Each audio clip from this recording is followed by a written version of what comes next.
के लिए साफ दिख रहा है कि कल तक जो रेड कॉरिडोर थे वो आज ग्रीन ग्रोथ जोन में परिवर्तित होते नजर आ रहे हैं। साथियों, एक के बाद ऐसी घटनाएं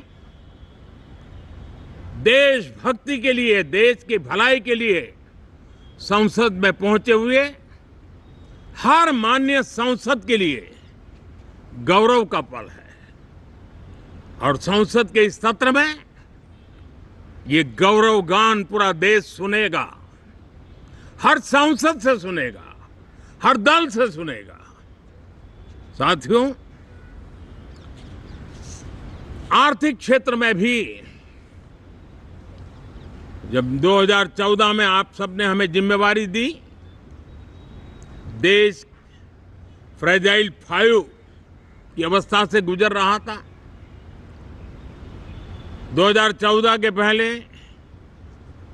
वैश्विक अर्थव्यवस्था में हम 10वें नंबर पर थे और आज भारत तेज गति से दुनिया की तीसरे नंबर की अर्थव्यवस्था बनने की दिशा में आगे बढ़ रहा है, दरवाजे पर दस्तक दे रहा है। इन दिनों 25 करोड़ गरीबों का गरीबी से बाहर निकलना, जिसको विश्व की अनेक संस्थाएं सराहना कर रही है। देश में एक जमाना था 2014 के पहले जब महंगाई का दर, इन्फ्लेशन रेट डबल डिजिट में हुआ करता था। आज 2% के आसपास आकर के देश के सामान्य मानवी के जीवन में राहत बन गया है, सुविधा बन गया है।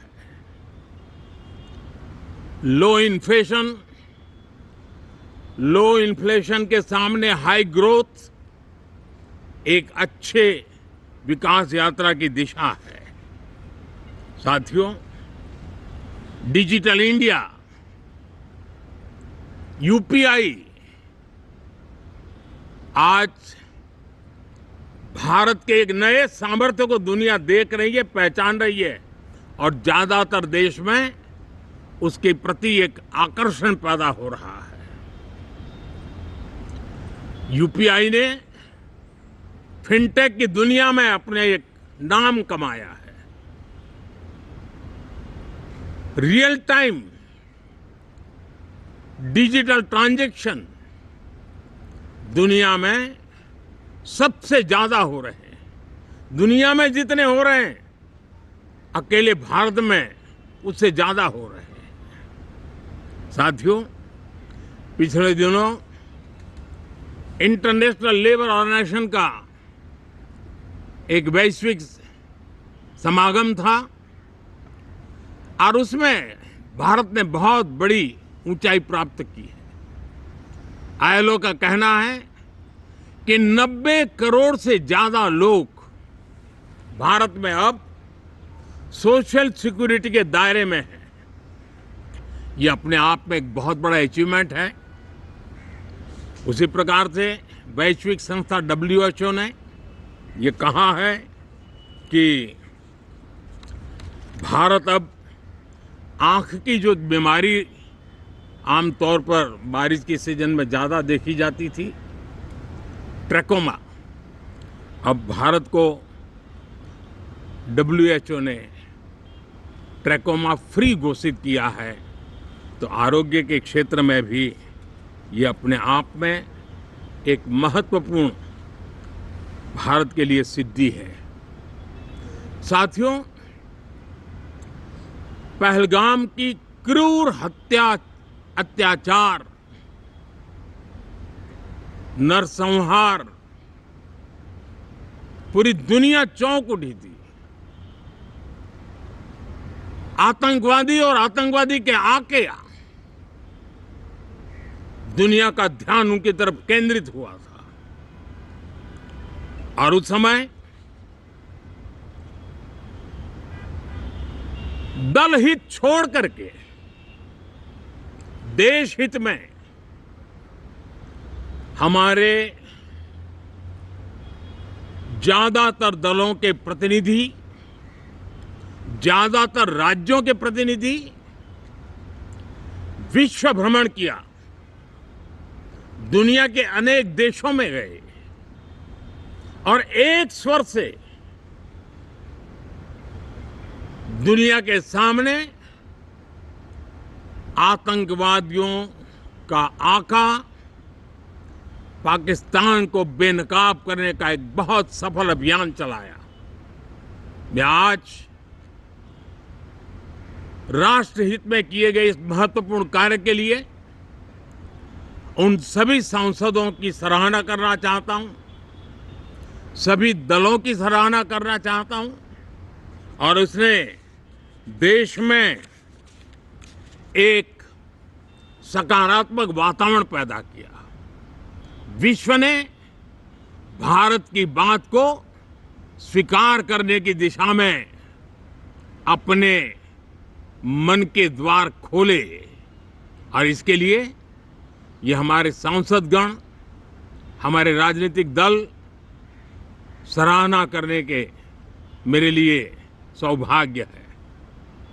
साथियों, हम जानते हैं कि ये स्पिरिट, एक स्वर, एक एकता का वातावरण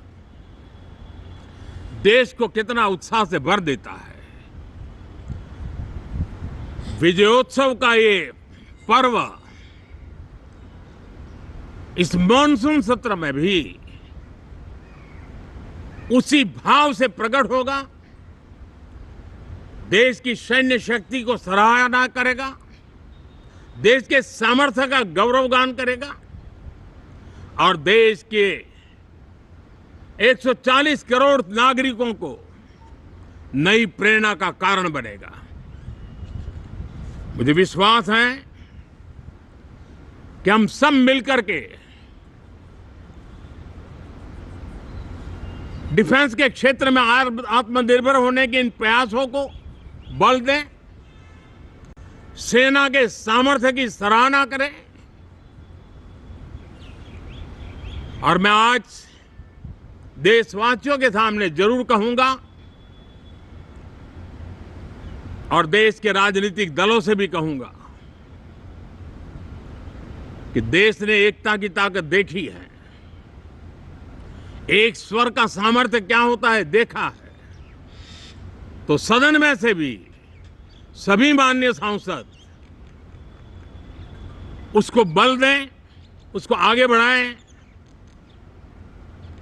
और मैं जरूर कहूंगा,